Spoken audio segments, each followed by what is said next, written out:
नमस्कार। Sports cam में आप सभी का बहुत बहुत स्वागत है। मैं हूं आनंद श्रीवास्तव। देश और दुनिया की तमाम खेल खबरों पर चर्चा के लिए हमारे साथ स्टूडियो में मौजूद हैं जाने माने खेल पत्रकार धर्मेंद्र पंत जी। धर्मेंद्र जी, कार्यक्रम में आपका बहुत बहुत स्वागत है। आनंद, आपको और श्रोताओं को नमस्कार। क्रिकेट, फुटबॉल और तीरंदाजी सहित ढेर सारी खेल खबरें हैं, लेकिन सबसे पहले स्पोर्ट्स हेडलाइंस। आईपीएल क्रिकेट में कोलकाता नाइट राइडर्स ने मुंबई इंडियंस के साथ टॉस जीतकर गेंदबाजी का लिया निर्णय। भारत और ऑस्ट्रेलिया की महिला टीम के बीच दूसरा वनडे क्रिकेट मैच कल। मोहम्मडन स्पोर्टिंग और FC Bengaluru Durand Cup football tournament के सेमीफाइनल में और भारतीय महिला कंपाउंड टीम ने विश्व तीरंदाजी चैंपियनशिप के फाइनल में बनाई जगह।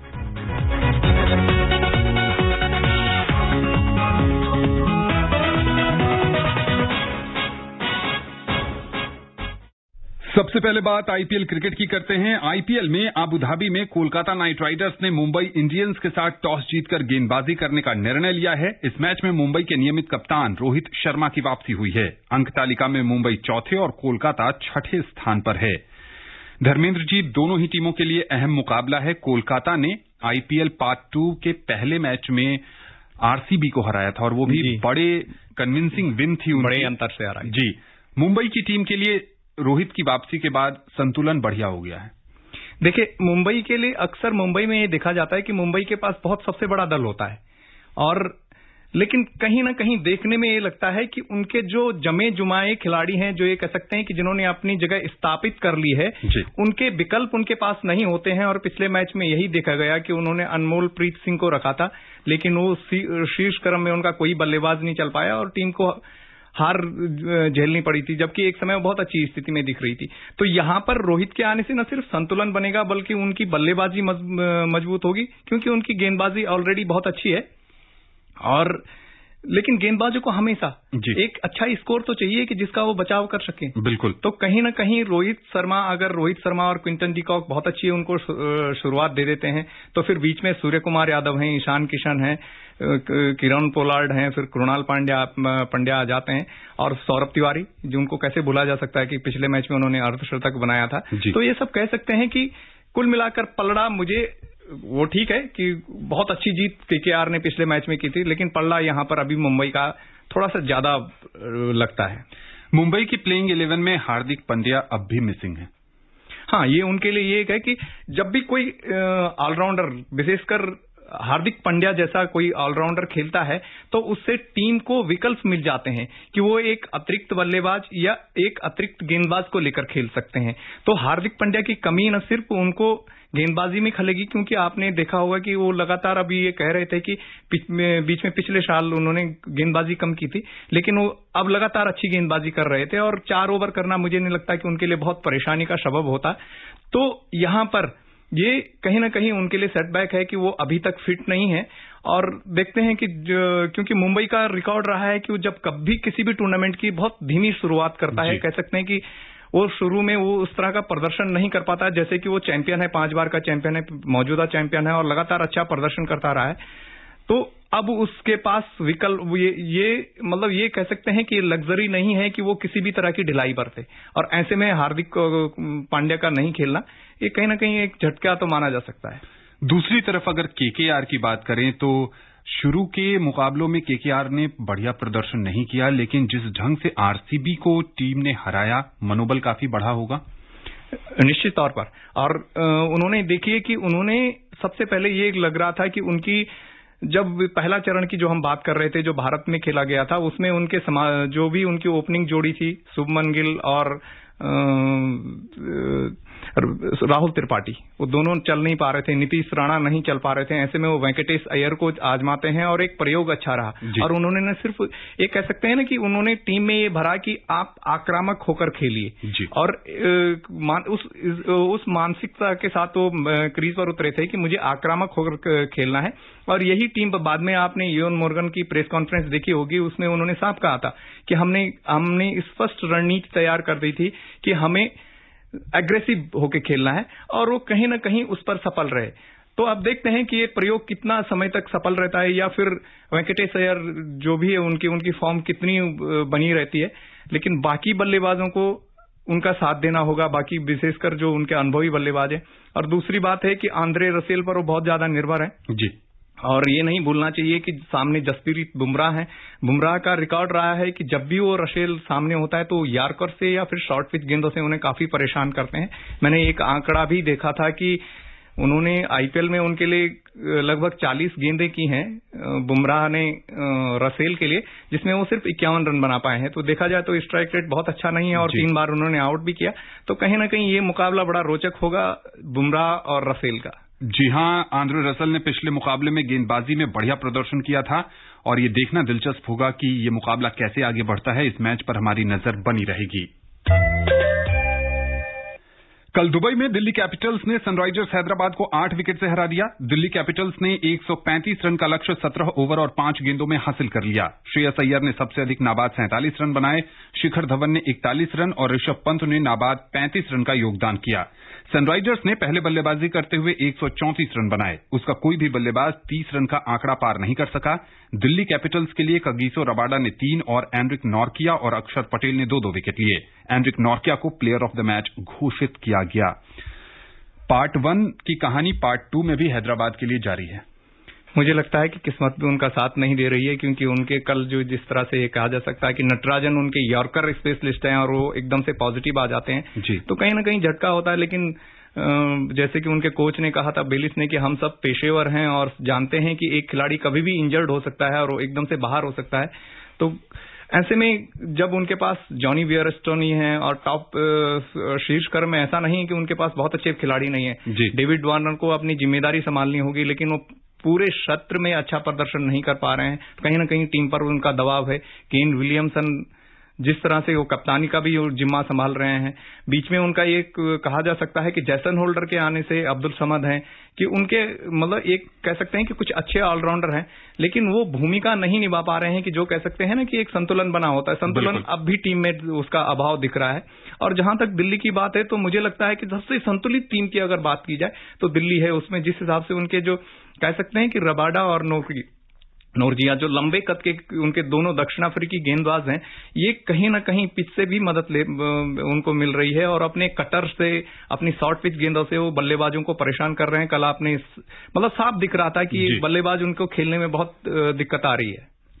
सनराइजर्स हैदराबाद के लिए आईपीएल में आगे की राह बहुत मुश्किल हो गई है और प्लेऑफ में उनका पहुंचना बहुत ही मुश्किल नजर आ रहा है। भारत और ऑस्ट्रेलिया की महिला क्रिकेट टीम के बीच 3 मैचों की एक दिवसीय श्रृंखला का दूसरा वनडे मैच कल खेला जाएगा। मिताली राज की अगुवाई में टीम इंडिया पहला मुकाबला हारकर श्रृंखला में 0-1 से पीछे है। भारतीय टीम के लिए चिंता की बात यह है कि टीम की स्टार बैटर हरमनप्रीत कौर अब भी पूरी तरह फिट नहीं हो पाई हैं और ऐसे में वो इस मैच में भी नहीं खेल पाएंगी। भारतीय टीम के बल्लेबाजी कोच शिव सुंदर दास ने ये बताया है कि हरमन कल का मुकाबला नहीं खेलेंगी। धर्मेंद्र जी, मिताली राज बल्ले से रन बना रही हैं। भले ही स्ट्राइक रेट बहुत अच्छा नहीं है, लेकिन टीम टोटल 250 के पार नहीं जा रहा है। चिंता की बात निश्चित तौर पर। क्यों? क्योंकि जब यहां टीम की मीटिंग हुई थी, जब मतलब ये पिछले ऐसा नहीं है कि इस सीरीज के लिए ही वो हम दक्षिण अफ्रीका के खिलाफ खेले, हम इंग्लैंड में खेले और एक लक्ष्य लेकर चले थे कि हमें 250 रन क्रॉस करने हैं, तभी हम ऑस्ट्रेलिया और इंग्लैंड या न्यूजीलैंड जैसी जो मजबूत टीमें हैं उनको चुनौती दे सकते हैं। हम 225 पर आउट हो जाते हैं और आपने देख लिया कि उन्होंने बड़ी आराम से उसको लक्ष्य को हासिल कर लिया। 25 जीत ऑस्ट्रेलिया हासिल कर लेता है। तो सबसे बड़ी बात जो मैं अभी पहले कह रहा था कि अगर आपको गेंदबाजों को एक अच्छा स्कोर देते हैं तो तभी आप उनसे उम्मीद कर सकते हैं कि वो उस स्कोर का बचाव करेंगे। हमारे लिए सबसे बड़ी दिक्कत यह है कि स्मृति मंदाना फॉर्म में बिल्कुल नहीं चल रही हैं। शेफाली वर्मा से जितनी ज्यादा उम्मीदें की जा रही थी, मुझे लगता है कि अभी बहुत युवा हैं और उन पर उम्मीदों का बोझ या दबाव नहीं बनाना चाहिए। कहीं ना कहीं उसमें वो कह सकते हैं कि वो शुरू में बहुत आक्रामक होकर खेलना चाहते हैं और कहीं ना कहीं टीम की रणनीति जो उन पर बनाई गई है, जैसे कि हमारे जो उनके कोच हैं शिव सुंदर दास, आज उन्होंने बताया भी था कि वो पहले जो चाह रहे हैं कि पहले 10 ओवर में वो 50 रन बना दें और पिछले 10 वनडे में सिर्फ 2 वनडे में ऐसा हो पाया है कि जबकि हमारी सलामी जोड़ी 50 रन बना पाई हो। और वो चाह रहे हैं कि बीच के ओवरों में, विशेषकर बीच के ओवरों में, जैसे देखा होगा पिछली बार कि 20 से 40 ओवर में हमारे केवल 81 रन बने। अगर आप 4 की स्ट्राइक रेट से बीच के ओवरों में रन बनाते हैं तो बड़ी दिक्कत होगी। मुझे लगता है कि वो स्ट्राइक रेट कहीं ना कहीं 5 का जाना चाहिए। लेकिन हम इसके लिए सीधे मिताली राज को दोषी नहीं दे सकते, क्योंकि आपने देखा होगा कि वो इससे पहले तीसरे नंबर पर बल्लेबाजी के लिए उतरती थी। 2019 में उन्होंने सिर्फ इसलिए खुद को चौथे नंबर पर बल्लेबाजी के लिए उतारा क्योंकि मध्यक्रम हमारा चल नहीं पा रहा था, और उसकी जो कमी, वो जो कह सकते हैं ना कि पारी संवारने वाली बात है कि कौन पारी संवारेगा। तो अगर एक खिलाड़ी पारी संवार रही है तो ये दूसरी तरफ से बाकी खिलाड़ियों की जिम्मेदारी बन जाती है कि वो अच्छा खेल दिखाएं। बिल्कुल। तो कहीं ना कहीं मुझे लगता है कि अब दीप्ति शर्मा की भूमिका बहुत अहम हो जाती है, क्योंकि लेकिन एक कुछ कहते हैं ना कि हार में भी कुछ अच्छे संकेत मिल जाते हैं। तो मुझे लगता है कि यास्तिका भाटिया और ऋचा घोष दोनों ने पिछले मैच में जिस तरह का प्रदर्शन किया, तो ये कह सकते हैं कि तीसरे नंबर की जो एक डावाडोल स्थिति थी, हमने जेमिमा रोड्रिक्स को उसमें आजमाया, पूनम राउत को आजमाया, यहाँ तक कि दीप्ति शर्मा को लेकर आए, लेकिन वो कोई स्थापित नहीं हो पाया। अब देखते हैं कि भाटिया उसमें कितना अपना रंग जमा पाती हैं, तो उम्मीदें तो हैं। और देखना होगा कि मिताली राज की अगुवाई में कल भारतीय टीम किस तरह का प्रदर्शन करती है। श्रृंखला में बने रहने के लिए टीम इंडिया को यह मुकाबला हर हाल में जीतना ही होगा। 2020 विश्व कप की उल्टी गिनती शुरू हो गई है। यूएई और ओमान में खेले जाने वाले इस टूर्नामेंट के लिए आईसीसी ने आज एंथम सॉन्ग जारी कर दिया है। आईसीसी ने अपने ट्विटर हैंडल पर एंथम का वीडियो शेयर किया है, जिसमें टीम इंडिया के कप्तान विराट कोहली, वेस्टइंडीज के कप्तान कायरन पोलार्ड, अफगानिस्तान के खिलाड़ी राशिद खान और ऑस्ट्रेलिया के ग्लेन मैक्सवेल एनिमेटेड अवतार में नजर आ रहे हैं। T20 वर्ल्ड कप की शुरुआत 17 अक्टूबर से होनी है और टूर्नामेंट का फाइनल मुकाबला 14 नवंबर को दुबई इंटरनेशनल क्रिकेट स्टेडियम में खेला जाना है। आइए आपको सुनवाते हैं ये जो एंथम सॉन्ग जारी किया गया है। Here we go. First ball, first boundary, off the buzzer. Played that shot really well. Superb timing. Beautiful.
सभी क्रिकेट प्रेमियों को इंतजार है T20 विश्व कप का। अब बात करते हैं फुटबॉल की। मोहम्मडन स्पोर्टिंग ने ड्यूरंड कप फुटबॉल टूर्नामेंट के सेमीफाइनल में जगह बना ली है। पहले क्वार्टर फाइनल में आज मोहम्मडन स्पोर्टिंग ने गोकुलम केरला को 1-0 से मात दी। मैच का एकमात्र गोल मार्कस जोसेफ ने 44वें मिनट में किया।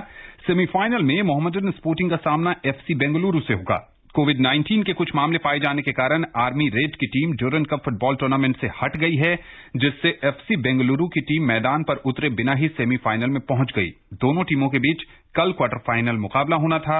एक अन्य क्वार्टर फाइनल में कल एफसी गोवा की टक्कर दिल्ली एफसी से होगी। मोहम्मडन स्पोर्टिंग का अच्छा प्रदर्शन दूसरी तरफ कोरोना ने ड्यूरंड कप में भी दस्तक दे दी। निश्चित तौर पर, क्योंकि जिस तरह से आर्मी रेड खेल रही थी या एफसी बेंगलुरु का, ठीक है, एफसी बेंगलुरु का पलड़ा हमेशा भारी माना जाता है, वो आईएसएल की टीम है और अनुभवी टीम है, लेकिन आप आर्मी की किसी भी टीम को कम करके नहीं आ सकते हैं, क्योंकि वो लगातार अभ्यास करते रहते हैं और अभ्यास में व्यस्त रहते हैं।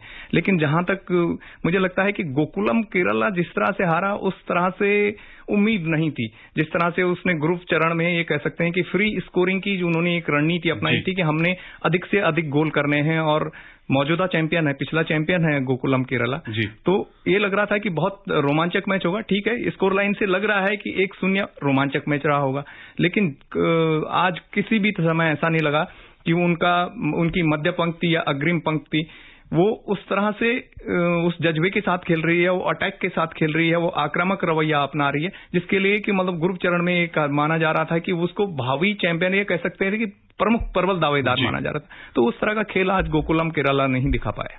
ड्यूरंड कप पर हमारी नजर बनी रहेगी और स्पोर्ट्स कैन के माध्यम से हम आपको अपडेट देते रहेंगे।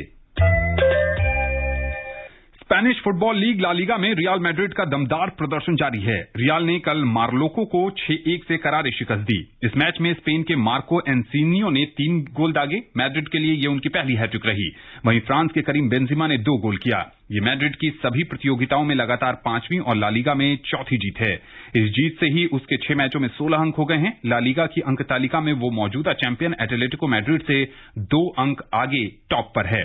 उधर इटालियन सॉकर लीग सेरिया में यूवेंटस ने स्पेजियो को 3-2 से हराकर टूर्नामेंट में इस सत्र में अपनी पहली जीत दर्ज की। तीरंदाजी की बात करें तो भारतीय महिला कंपाउंड टीम ने मेजबान अमेरिका को 226 के मुकाबले 225 से हराकर विश्व तीरंदाजी चैंपियनशिप के फाइनल में प्रवेश कर लिया है, लेकिन पुरुष टीम क्वार्टर फाइनल से आगे बढ़ने में नाकाम रही। प्रिया गुर्जर, मुस्कान किरार और ज्योति सुरेखा की 7वीं वरीयता प्राप्त भारतीय महिला टीम ने कल लिंडा ओचोवा एंडरसन, पिग पियर्स और मकेना प्रॉक्टर की अमरीकी टीम के खिलाफ करीबी मुकाबले में धैर्य बनाए रखकर रोमांचक जीत दर्ज की। लेकिन अनुभवी अभिषेक वर्मा की अगुवाई वाली पुरुष टीम को क्वार्टर फाइनल में ऑस्ट्रिया से 235-238 से हार का सामना करना पड़ा। भारतीय महिला टीम फाइनल में कोलंबिया से भिड़ेगी, जिसने एक अन्य सेमीफाइनल में फ्रांस को 234-220 से हराया। कितनी संभावना देख रहे हैं महिला टीम की आप? मुझे लगता है कि जिस हिसाब से ये कह सकते हैं कि आप दीपिका कुमारी वहां नहीं है, उनका चयन ही नहीं किया गया था क्योंकि ट्रायल में वो टॉप 3 में नहीं रही थी। तो अभी तक जो हमारी तीनों खिलाड़ी हैं, मुस्कान, ज्योति और प्रिया ने बहुत अच्छा प्रदर्शन किया है, लेकिन कोलंबिया कुछ एक देश ऐसे हैं कि जिनका तीरंदाजी में अच्छा रिकॉर्ड रहा है, उनमें कोलंबिया शामिल है। तो आप ये नहीं मान सकते कि हमारी जीत सुनिश्चित ही हो सकती है। तो कह सकते हैं कि मुकाबला अच्छा रोमांचक होने की संभावना है। अभिषेक वर्मा और सुरेखा की मिक्स टीम भी फाइनल में पहुंच गई है। उन्होंने कोरिया के किम यूनही और किम जोंगहो को 159-156 से हराया। पुरुष वर्ग में विश्व कप में 3 बार के स्वर्ण पदक विजेता अभिषेक वर्मा के अलावा संगम बिस्ला और रोशाब यादव ने भी अच्छा मुकाबला किया, लेकिन वे आगे बढ़ने में सफल नहीं रहे। दिल्ली उच्च न्यायालय ने भारत की महिला टेबल टेनिस खिलाड़ी मनिका बत्रा की याचिका पर सुनवाई करते हुए टेबल टेनिस महासंघ के उस फैसले पर अंतरिम रोक लगा दी है जिसमें अंतर्राष्ट्रीय टूर्नामेंट्स में हिस्सा लेने के लिए खिलाड़ियों को राष्ट्रीय शिविर में शामिल होना अनिवार्य है। मनिका बत्रा ने एशियाई टेबल टेनिस चैंपियनशिप में टीम में चुने जाने के खिलाफ कोर्ट का रुख किया था। भारतीय टेबल टेनिस महासंघ ने एशियाई चैंपियनशिप में चुने जाने के लिए राष्ट्रीय शिविर में भाग लेना अनिवार्य किया था।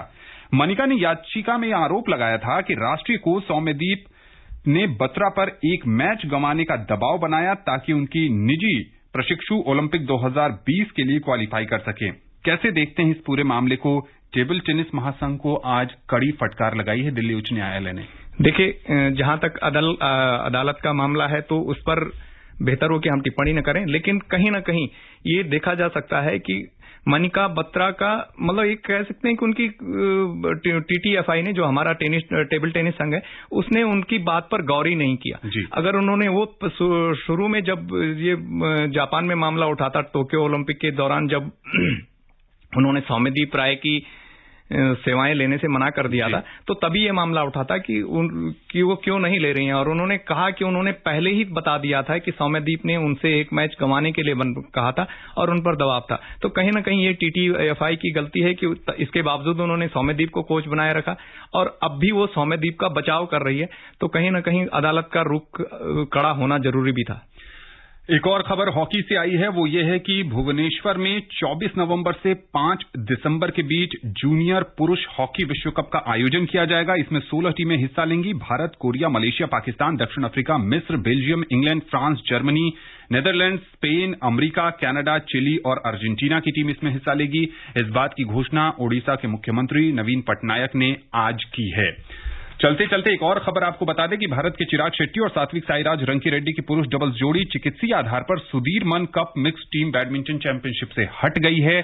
BAI ने कहा है कि चिराग शेट्टी की तबीयत खराब है, जिस कारण से वो इस टूर्नामेंट में नहीं खेलेंगे और क्या वो आने वाले टूर्नामेंट पर भी खेलेंगे या नहीं, इस पर उनकी तबीयत के आधार पर ही निर्णय लिया जाएगा। धर्मेंद्र जी, स्पोर्ट्स कैन में शामिल होने के लिए और विशेषज्ञ राय साझा करने के लिए आपका बहुत बहुत शुक्रिया। तहे दिल से आभार। स्पोर्ट्स कैन का आज का अंक यहीं समाप्त होता है। कल आपसे होगी फिर मुलाकात। तब तक के लिए नमस्कार।